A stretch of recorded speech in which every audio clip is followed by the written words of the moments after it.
Сәлем достар, қалайсыздар? Сіздерге кішкентай баладан өлшемді қалай алу керектігін көрсететін боламын. Видеоға мұқият қарап, назар аударып отырыңыздар. Обхват шеи деп, ошо деп тұр, ол бізде обхват шеи 28 сантиметр шықты. Және екінші жаңа кеудесін сыздым, обхват груди. Оны баланың бетіп айналдырып өлшеп аламыз. Обхват груди менде 58 болды. Енді иығын өлшейміз баланың. Ширина плеч иығы менде 7 сантиметр болды. Содан кейін біздер длина изделия дегенді табатын боламыз. Ол біздің баланың иығынан баланың беліне дейін длина изделия.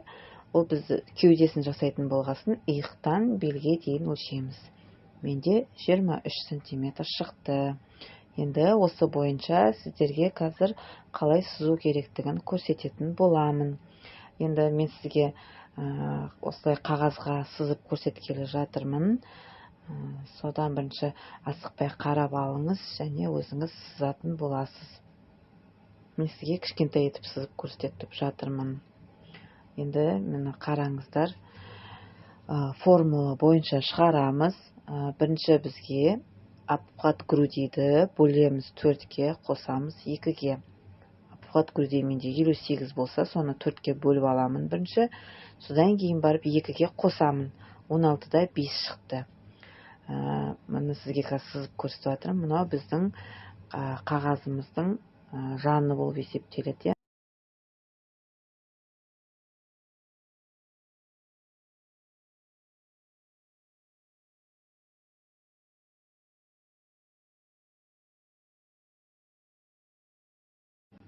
Мен жаңа видеоға түсіргенде мына жанын 16-да 5 деп қойыппын. Ол дұрыс емес.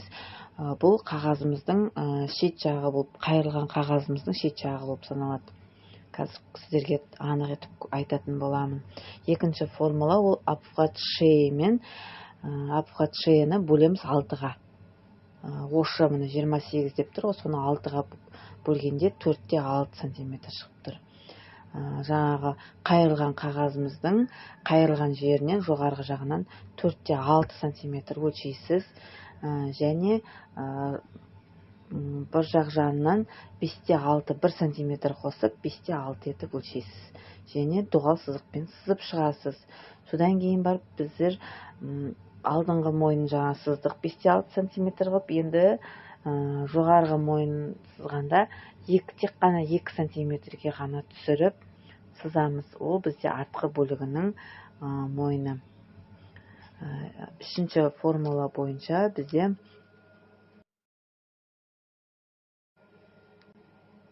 ширина плеч формула жасамаймыз.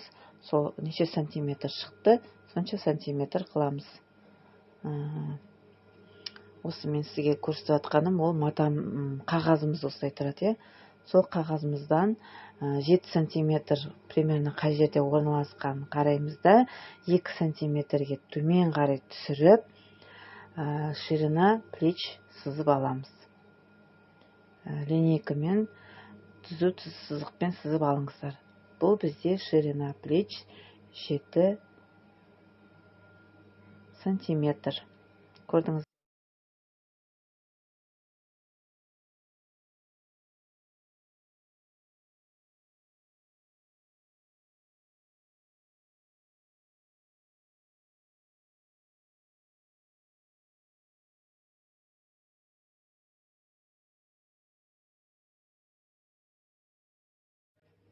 Енді баламыздың қолтық ойындысын табу керек болады. Ол үшінші формула бойынша обхват груди бөлеміз 6-ға, қосамыз 4-ке. 13-те 6 сантиметр шығады. Соны осылай өлшеп тауып аламыз.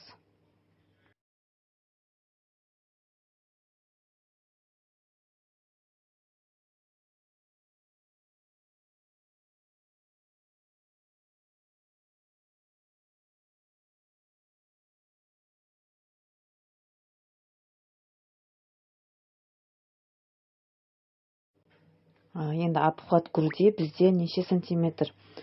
Жаңағы бірінші формула бойынша обхват груди бөлу 4 плюс 2, 16-да 5 сантиметр болу керек. Осылай доғал сызықпен, иығымызбен обхват грудидің 16-да 5 сантиметр болып тұрған жерімен дұрыстап өлшеп сызып шығамыз.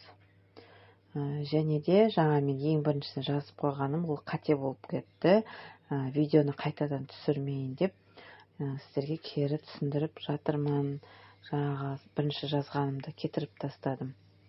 Және де бізде бұл артқы ойындысының қолтығының артқы бөлігі, енді алдыңғы бөлігі бізде кішкене ойықтау болып келу керек. Сол үшін 1 сантиметр аламыз да соған кішкене ойықтау етіп доғал сызықпен сызып шығамыз. Ол бізде алдыңғы бөлігіміздің қолтығы кішкене ішке қарай кіріп тұру керек.